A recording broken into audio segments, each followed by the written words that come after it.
Hello fellow old schoolers and welcome to another top 8 game from the Eel Castle Cup 2021.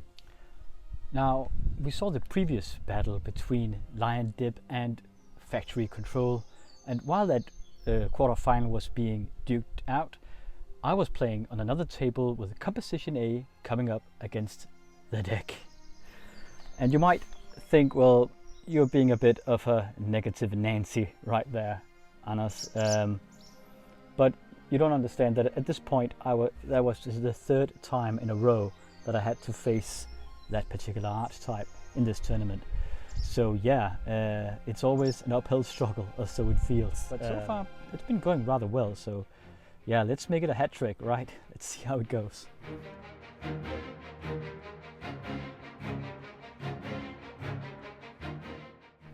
This is the version of the deck that I'm facing in the quarterfinals here. And there are some twists and turns from the deck here, small tweaks here and there.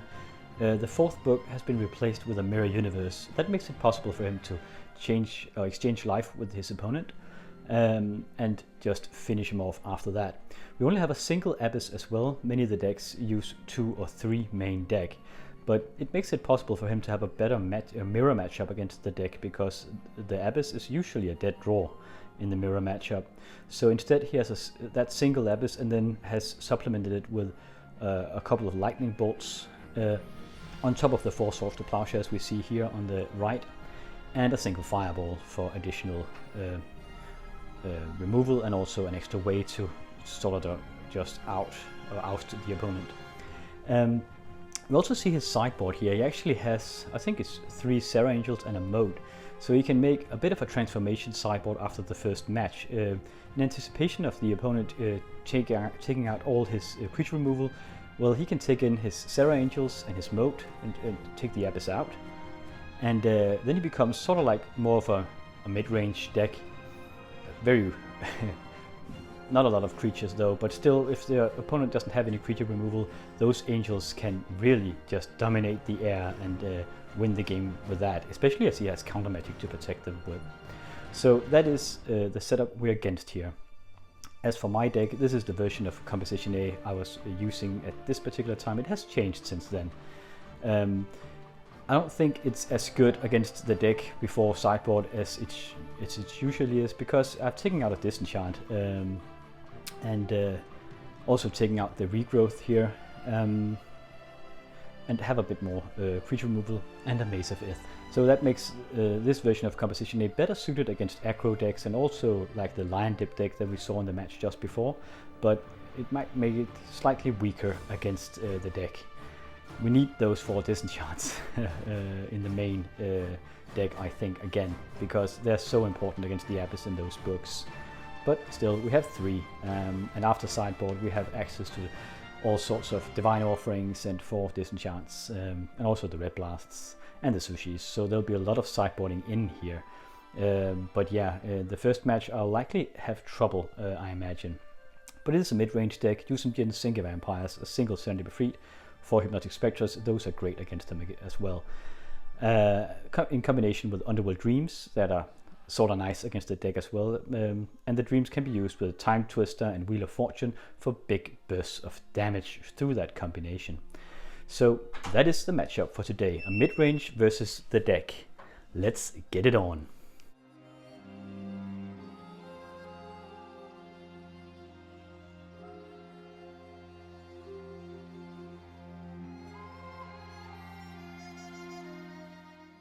We have the deck on the play here on the right with that Volcanic Island start. Composition A starting off with a Sol Ring. That's a better start. Okay, Mox Pearl on the side and a City of Brass. So now I can counter Featherstone immediately, just getting a bunch of lands, a bunch of mana, then disenchanting the Sol Ring immediately. Yeah, so he's recognized that he needs to like hold me back in the opening game here. Time walking here. I need that for additional land drops. Losing that Sol Ring was pretty brutal. Mind Twisting for 2. Yeah, that would have been a Mind Twist for 4. Getting a book and a Swords to Plowshares, that's very nice. Very nice picks. But imagine if I had only had the 4. Oh, and he has another book. That's crucial. He had 2 books in hand then, and he has enough mana to use it. We need to remove it immediately here. So yeah, disenchanting that Sol-Ring, so damn crucial here. Sinkholing his Volcanic Island. Okay, so now he can't use the book unless he has another mana drop of some sort. It at least holds him back. The longer we can keep him away from that book, the better. He can't get too many draws from it or it's game. Okay, here starts the aggression. I very much consider the first waves to be cannon fodder here. Yeah, Swords to Plowsharing it immediately. At least puts us back up to 21 points of life, 22 points of life. Black Lotus coming out. That's a factory though. Okay, getting in with that. Okay, it gets in 2 points of damage, not a lot. Another City of Brass. We need more creatures. Not drawing any though. Okay, there's his 4th mana source. Next turn he can start using the book. Need to act fast here. Put the pressure on. Activating the factory. It's a bit too slow. Oh, drew into another scrub land here. Seems like I'm a bit mana flooded. This is a crucial point of the game. We need to draw a disenchant or something against that book while he's tapped out. Another Felverstone and Energy Flux here would be so brutal against him, but I don't play with them at the moment. Too much mana of my own. So attacking with the factory, now he's off to Plowshares it. Doesn't want to take any more damage from it, and we don't even have another creature to play. Okay, so 3 Felverstones, a Mox Pearl, and a single City of Brass. So we can actually use the book now without taking any damage. He draws here, getting a Mox Ruby, all artifact mana, but it works. And because of my Cities of Brass, those Felverstones will provide any color he wants. So he's mana fixed at this point. Finally an Underworld Dreams here. Trouble is he draws as a response, and he might have something here. Yep, disenchanting it. I thought he might. He hasn't used many of them, only one. So that's a second disenchant being used here.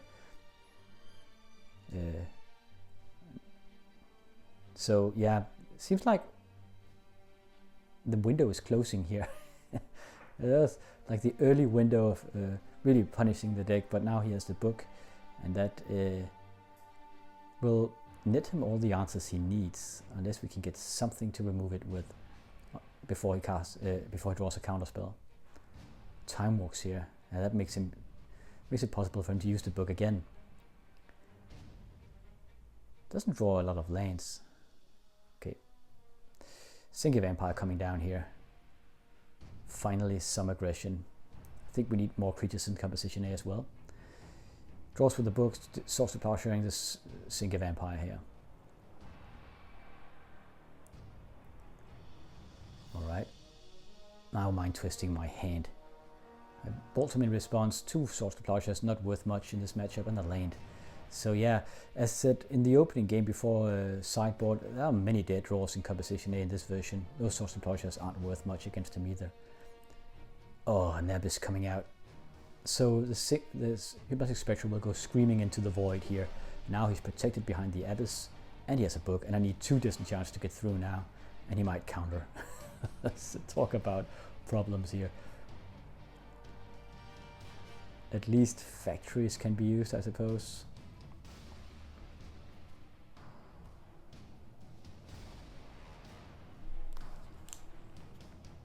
No. Passing the turn. Yeah, I'm not playing anything. I imagine it's creatures in my hand. I can't play them because of that Abyss. He's down to 9 life, but is really running away here. 2 books now. I think this is the situation where you know it's game. He just hasn't killed you yet. Hasn't killed me yet, but the board state is hopeless. Or so it feels. I have a lot of life, but it doesn't matter in this matchup. He won't try to burn me out. He'll likely just exchange lives with me with a Mirror Universe. Okay, now he regrows something here. Likely the Mind Twist, perhaps?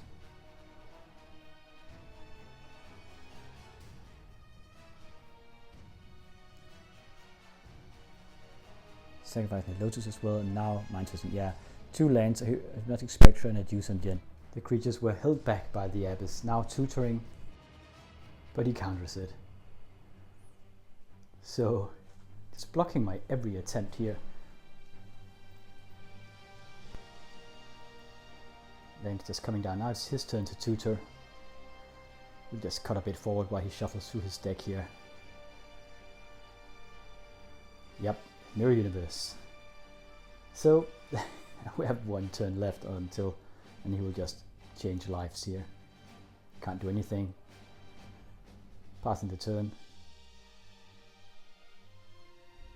So he just starts to burn himself down to 4 life. He won't want me to bolt him as a fast effect, just playing it really safe and rational. So in his upkeep, he burns himself down to 4 life with the Cities of Brass. I get his 4 life, then he fireballs me out. That's game. 1-0 for the deck here. So this is round number 2. At least this is after sideboard, and I like my odds better there. I'm not a fan of this version of Composition A against the deck, actually, even though we've won a bunch of those matchups. I'm really missing the 4th Disenchant, and I kind of want more sinkholes as well. So at least we're on the play as the loser of the final of the previous game, and he has to mulligan down to 6 cards here. So a ray of luck comes in. Starting off, okay, Scrubland into a Mox Sapphire.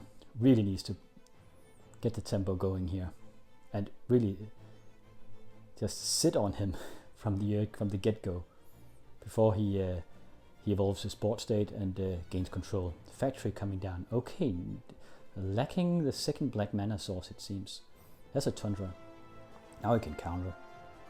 And Swords and Bolt. City of Brass. Yeah, so, he has mana for all the answers he needs. Disenchants, whatever. So what to start with here? Okay, sinkholing his Tundra. Probably a good pick. He'll likely counter. If he can. No, chooses not to. Or maybe he can't. After that, we attack. He might bolt it, but he chooses not to. Or maybe he can't. So getting in for 2 points of damage. Now it's a Factory. Now he can't counter. Chaos Orb coming down.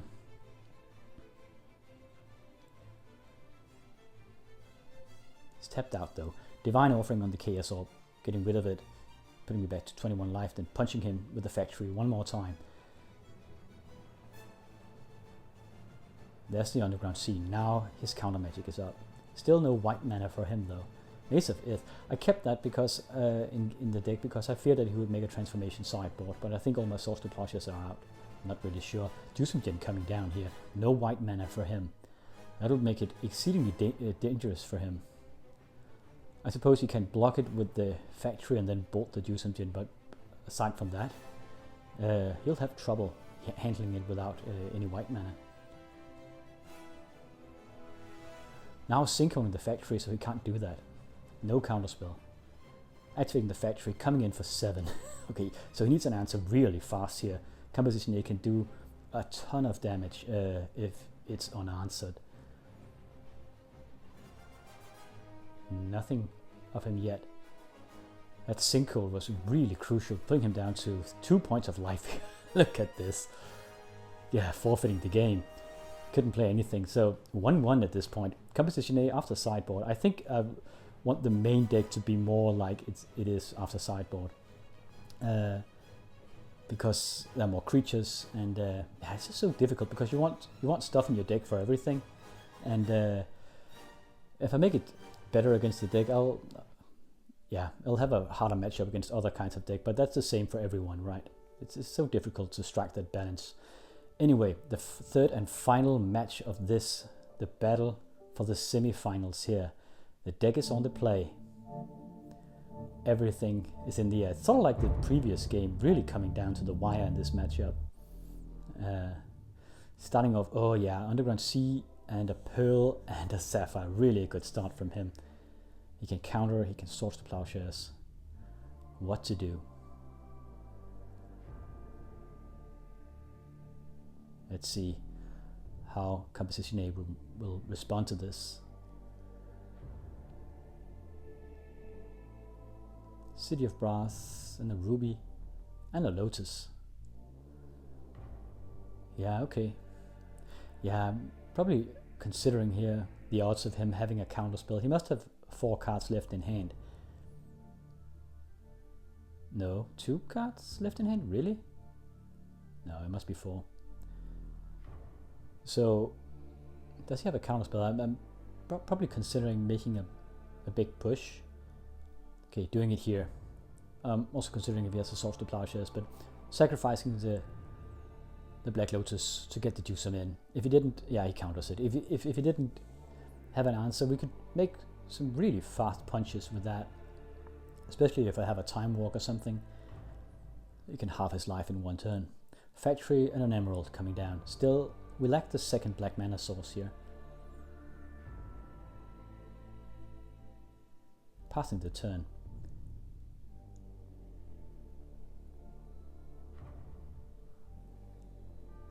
Volcanic Island coming down. Passing the turn right back. No. Ancestral Recall from him. That's not good. Then passing the turn. Mox Jet. Tapping that. We have a second black mana source. Okay. And a Hypnotic Spectre coming out here. Getting bolted immediately. Yeah, he has those bolts. Not all the deck has those, but it makes it Hypnotic Spectre is way less effective against him.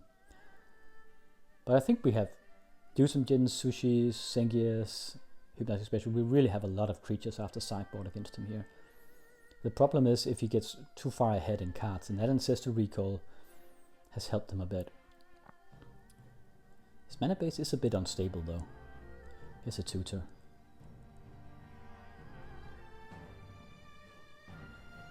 So let's cut a bit forward while he searches through his deck. So I wonder what he picked here. 3 mana. Time Walking. Okay, he has 4 mana. I think I remember... yeah, Mind Twisting my hand. Yeah, that was just... I had Juicem Jin and a Balance in hand. I'll get back to this. It's actually pretty damn important because I was considering balancing earlier after the Ancestral, but I had 2 Juicem Jins. No, I had a Juicem Jin and a Hypnotic Spectre in hand. I wanted to put them into the grinder and see if they could get in before I balanced. I should have balanced before that. There's the book. Now, he's way ahead in cards, but we get the creature aggressions going here. 5 points of damage and he's down to 13. Soon to be freed out and a factory out. He has a defending factory though, and I'm without a hand. And he has a darn book. Ooh, and there's a beautiful Serra Angel coming down there. So he has made a semi-transformational sideboard, putting them in a likelier mode as well. Now the problem is the Serendipity Freed won't be worth much against her. He only has 3 in power, and she doesn't tap when she attacks, so he can just attack for free. And the Ifrit will just do damage to me and can't get in. So I just sacrifice the Serendipity Freed here. I can still block his factory with my factory, but we need an answer here. Ancestral Recall, very important, but he mana drains it. Yeah, so he's sinking his teeth in here with the Serra Angel, and now the book is trying to draw into more counter magic, likely, just for him to try to seal the deal at this point. Then he strip mines my factory, coming over for 6 points of damage. Really payback for him here, and without any answers. Sushi coming down though. Can't block the Angel, he draws as a response. Can't block the Angel, but I can get in for 4. Or I can block the factory. Another factory coming down. I likely can't attack. Oh, he even Source to Plowshares it. And attacks for 7 here. Pumping the factory with the other factory and getting in with the Angel. Putting down a Hypnotic Spectre. Desperate play here. Just trying to hold those forces back. But another Source to Plowshares coming in. We really see the power of the book here. That's game. I can't stop it. He has a mode in hand as well. Didn't choose to play it because he had those factories. So a deserved win for the deck. The coin toss couldn't come up hits 3 times in a row here. Luck was bound to run out at some point. So I think, yeah, that balance... I should have played the balance. I think we're discussing it here. It's so difficult, but... I chose to hold back with it even after he had Ancestral. It didn't balance, and the turn after he Demonic Tutored, then Time Warped in the same turn, put down mana again, and then Mind Twisted my balance away, and I didn't anticipate that. But yeah, it was a great run, and I did get a lot of practice in against the deck in this particular tournament, having over half my games being against that particular archetype. But it's okay. It's a fun matchup. I think even though when you lose to it, it's a drawn out affair. Before that, it's really just a game that hangs, balances on a knife's edge. If you can stop him before he takes control, so pretty damn fun. Next up, we will see if I'm still holding out hope that my buddy will send me all his games, and because we have all the rest of the top 8 games on that camera of his. But if not, I still have some more games from other matches in the tournament that I'll upload as we go along. Thank you for watching, and I'll see you in the next one.